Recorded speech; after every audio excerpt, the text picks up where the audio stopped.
Well, the longest game in the history of the Vancouver Canucks, and it produces a 1-0 lead in the Western Conference quarterfinal against the Dallas Stars. The hero of the moment, Henrik Sedin, with the OT winner. Almost 4 complete overtime periods, Henrik, and you guys really did seem to find another gear. How do you account for the fact that the longer the game went on, your line seemed to get more dangerous? Yeah, we tried to simplify things there. We were in on both the third goal and the fourth goal, so we knew we had to play more, simplify our game, and actually I felt better the more we played, so it was nice in the fifth and sixth period there to feel that you got your legs. Yeah, I'm not sure everybody's going to feel that way. That's a long night for a lot of guys. Do you think most of the players can get over this in time for Game 2? I think so. I mean, tomorrow we got to do some rehab and get on the bike a little bit, but it's almost 2 days here, so it should be fine. There's 2 ways to look at this. Either everybody was wrong and this will be a high-scoring series, or both teams have scored their quota in Game 1 and it's going to be close. Which is it? Well, I think it's so after, overtime, that's how this series is going to be played. I mean, really tight. No one really gave up any chances, so I think that's how the rest of the series is going to be played.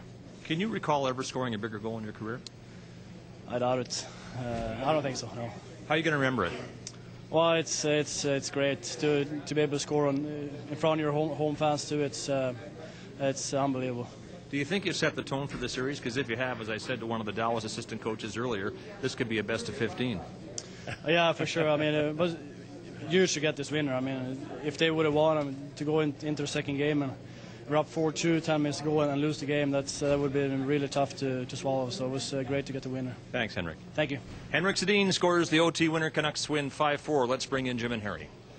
And, I think it would have been an emotional killer for the Vancouver Canucks to lose that game, not only because they had the lead, but because they're on home ice and all of the people had stayed here for so long. And to get the series started off with a win, Harry, is absolutely huge for them. But it is amazing how good the Sedins were as the game went on and on and on. Yeah, they kind of disappeared offensively in the second and third period, but once the overtime started, they were dominant, controlling the puck in the offensive zone and having 3 or 4 or 5 good chances before finally they ended the hockey game. And both teams will be glad this baby's over, but Vancouver's smiling a little more than the Dallas Stars are right now. It's hard to imagine you could even hope to keep matching and keep your matchups going through the fourth overtime period. Most of the time the Sedins were on the ice in the game, it was against Zubov and Sador, but it was against Boucher and Daly in overtime. Well, there was the winning goal, and the fans were glad it was over. The brass is glad it was over. The players are glad it was over. And what about you? We're pretty glad it's over, aren't we? I'm glad it's over. I'll admit to that. This is a terrific game. Now, as a coach, and the training staff, what's going to happen later today, tomorrow, later today, between games to get everybody ready for a 6 o'clock Pacific start on Friday night? Well, they had practices planned, but I doubt that the whole team will take them.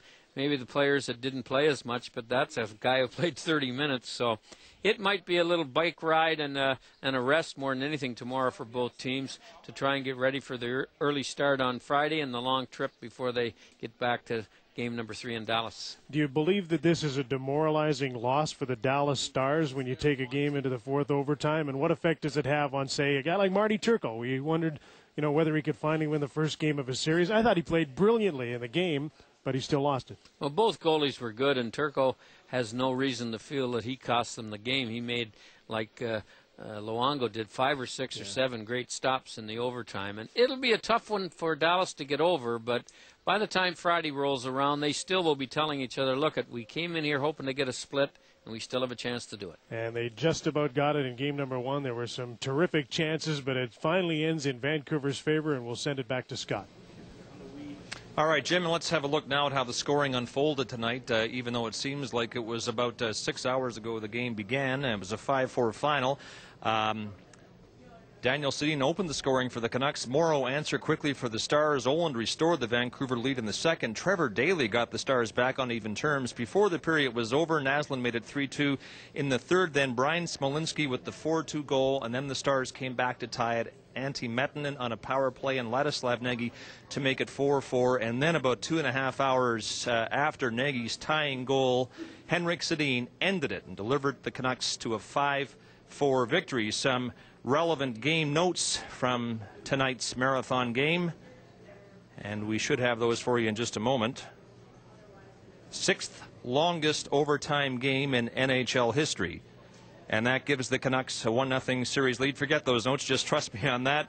And tomorrow we'll have Calgary and Detroit, Game 1 of that series at the Joe Louis Arena. Here's Scott Morrison with a preview. The Calgary Flames open their playoff series with the Detroit Red Wings at 7 Eastern Thursday on Hockey Night in Canada. And this is a series in which home ice could be the determining factor. The Red Wings lost just 4 times at home all season, the Flames 9. But the Red Wings were much better on the road. So the challenge for the Flames is obvious. Like they did in 2004, they have to win at least once in Detroit. Also, like they did in 2004, the Flames need to out-hit and outwork the Wings. The status of rugged defenseman Robin Regeer, day-to-day with a sore knee, is crucial to Calgary's hopes. Meantime, the Wings will have Henrik Zetterberg back after missing 19 games with a back injury. The question, though, is how good will he be, and whether line mate Pavel Datsyuk can 24-game goalless drought in the playoffs. Right now, he has more contract years than he does playoff goals. The second Hockey Night matchup Thursday is Tampa and New Jersey, which will be streamed live on CBCSports.ca. The Lightning's potent offense, led by Vinny Lecavalier, against the Devils' defense and star goaltender Martin Brodeur. Can the Devils, the lowest scoring team in the playoffs, find some offense? Can Johan Holmqvist get the job done in goal for Tampa? Backup Mark Denis has now been relegated to third-string status. In other NHL news, as expected, the Phoenix Coyotes management team of Mike Barnett, Cliff Fletcher, and Lawrence Gilman were all fired Wednesday. No successor to Barnett as GM was named, although a short list has been made, and all are employed by NHL clubs. Short-term, Wayne Gretzky will oversee the operation, and Director of Player Personnel Tom Curvers and Director of Scouting Keith Gretzky will prepare for the draft. Meantime, a decision is also expected in the next week in Columbus on the future of General Manager Doug MacLean. For Hockey Night Online, I'm Scott Morrison.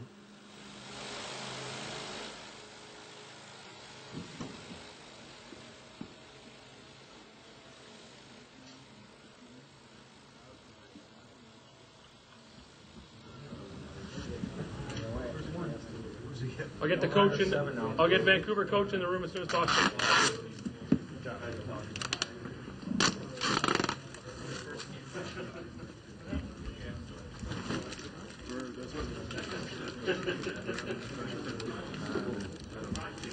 I asked him who his favorite PR guy was, and he said me, so he could be. Could be definitely. We talked about early in the third overtime against Calgary. Taking a lane over there if anyone wants. I think we were deep into the fourth. Yeah, 5 minutes to go in the fourth. So. What do you guys say between periods? What do you say? How do you keep focused? I mean, dead silent? Well, it was a little quiet after the regulation, after first overtime. We didn't play well. I think guys.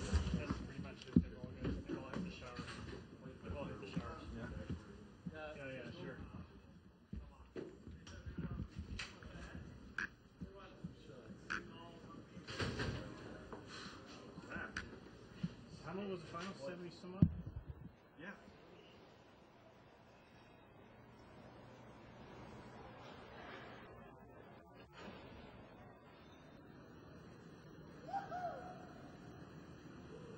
Come on.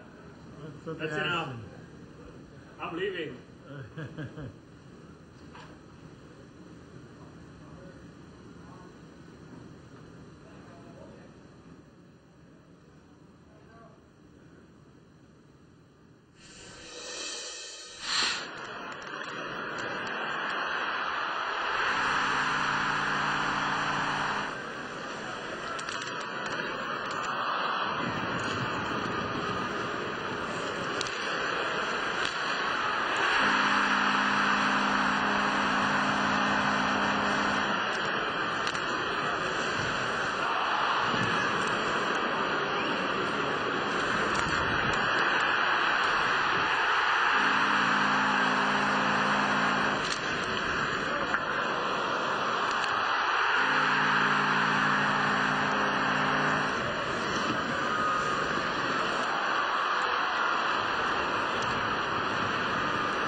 what I do in that comparison. How do you all, and how do you personally especially prevent disappointment from turning into, oh crap, we're just, Long goes down there, he's doing his thing, maybe it's just not right. From that experience?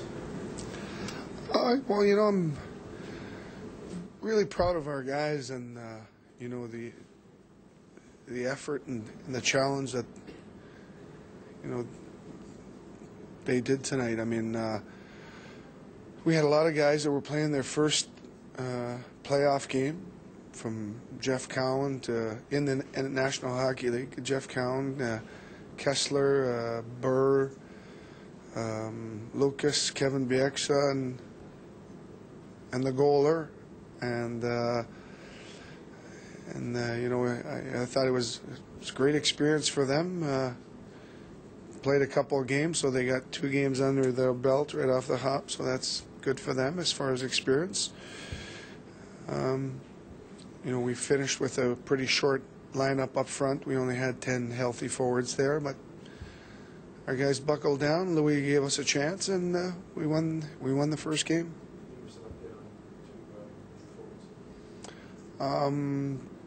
Matt Cook strained his groin a little bit, and Burr's got an upper body injury. How long for you? We don't know yet. Be reevaluated tomorrow. Do you feel like this should have turned seriously?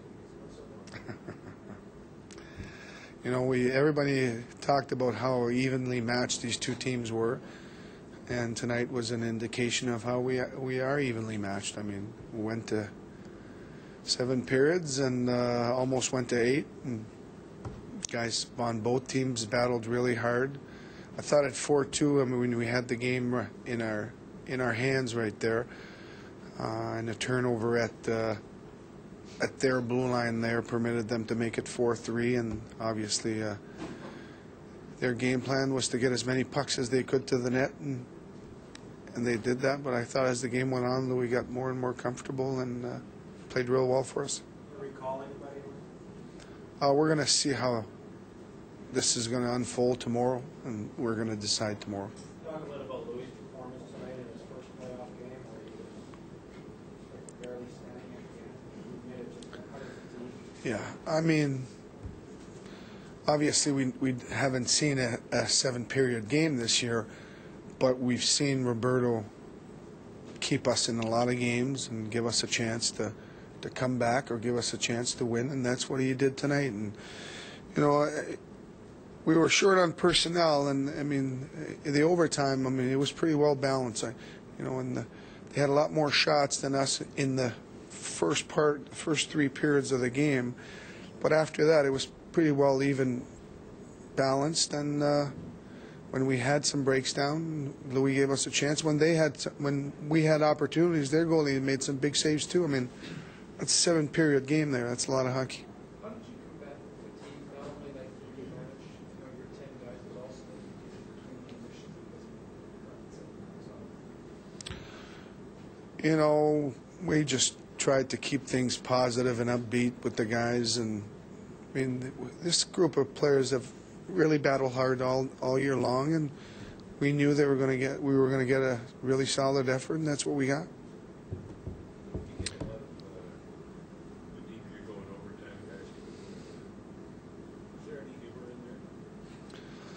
Oh, there was some humor, like, because the game went so late, they screwed my practice up for tomorrow. I mean, I had a great practice plan, but we probably won't practice tomorrow. But I mean, the guys stuck to it, and they did what they had to do. Well, these guys are in great shape. Did you ever worry about your team in terms of injury-wise, you know, how far they go before they actually drop? See some of these guys in the room. I mean, these guys are great athletes. As long as they don't bend down to pick up crackers, we're all right. So, see you guys tomorrow. Think you're going to be here? No. I asked Marty this. Do you ever, at the end of these, because you guys have been in, it seems like a lot of them go, when are we ever going to catch a break? Yeah. Ever let that go through your head? Well, it was early. I was thinking some breaks went against us earlier in the game. You know, I thought first goal went off a skate, and the goal where I thought it should have been too many men on the ice, but it was a close change, Naslin's goal. I mean, there's some breaks went against us, but I give our guys a lot of credit. We came out in the third period, played a heck of a third period, got us a chance to get back in the hockey game. I thought we had some good chances in overtime to end it, and we couldn't end it, and that's what happens. A break goes against you, and it goes the other way. So we have to regroup and get back at it. Did you get an explanation on that? What you thought was too many men there? No, they didn't see it. Happened pretty fast, but you watch it on replay, it's pretty obvious. Dave, how draining is a game like this? Obviously, from a team point of view, but also like you said, you didn't get some of the breaks that maybe should have went away. But a game like this that's so hard fought out of the game, coming out of it, going into. No, I think there's a lot of positives for our game coming out there tonight. We did some real solid things. A couple of breaks, couple of mistakes here or there, a difference in the game, and we come out and we got to have that same determination, same will, and we'll start turning this tide going our way. Simple as that. Physically, how do you recover from that? It seems that they have to depth. We were using everybody. We were using everybody, and just rolling. We'll have a good day tomorrow to recuperate and get back at it again. Players that you have to start growing into this thing. You have 4 or 5 healthy players. Yeah, I mean we'll visit the injury situation, but that's something we won't determine until tomorrow. Will you still practice tomorrow? We'll come over. I don't know how many guys will go on the ice, but we'll get ourselves up and going and ready to go Friday. How do you prevent the disappointment from a loss like this? Rolling into, oh, that Luongo, he just has our number. Yeah. Here we go again. Like I say, I think there's so many positives that you can take out of the game, and we did get some bad breaks and we didn't win, but we got to, it's one game in the series. We got to come out and like I say, game 2, we got to be hungry for that one. We got to make the breaks go our way, and so you focus on the task at hand, not what happened. Focus on the next challenge, and that's Friday night. Is this the best Nagy's played since you acquired? That was right up there with the game that we expect from him. Yeah. Like some of that, we saw Daly with the goal, we saw him had big plays. There were some people who stepped up their game really to playoff level. Well, that's what you need. It's we thought we had 4 very good lines to go out there tonight, and it's a game that wears on like that. We felt like we were using everybody, and it was we thought it was to our advantage. Now, we didn't get the win we wanted, so hopefully it'll be to our advantage on Friday night. Do you think the team became a factor in late game? No, I think both teams, it's a factor because there's not the chances and the action are it's everything's pretty safe. It's hard to create chances, hard to sustain any battles that might give you the chances, and sometimes it's more times than not it's a couple players that are difference makers, or players that just happen to make a good play at the right time, and that's what the Sedins did. They got the play at the right time, but I thought we had a lot of chances in there, and it could have gone either way. But, So much has been made about Marty. So many questions. Played a great game, but tonight again he's the one who blinks first. yeah. Did you say anything to him? No, this is as a group. This isn't about Marty and Luongo. This is about 2 teams, and we look at our team. That was a strong team effort from us. Marty is certainly a big part of it, but we had everybody that was in a jersey for us, other than Schmitty, contribute a lot to that game.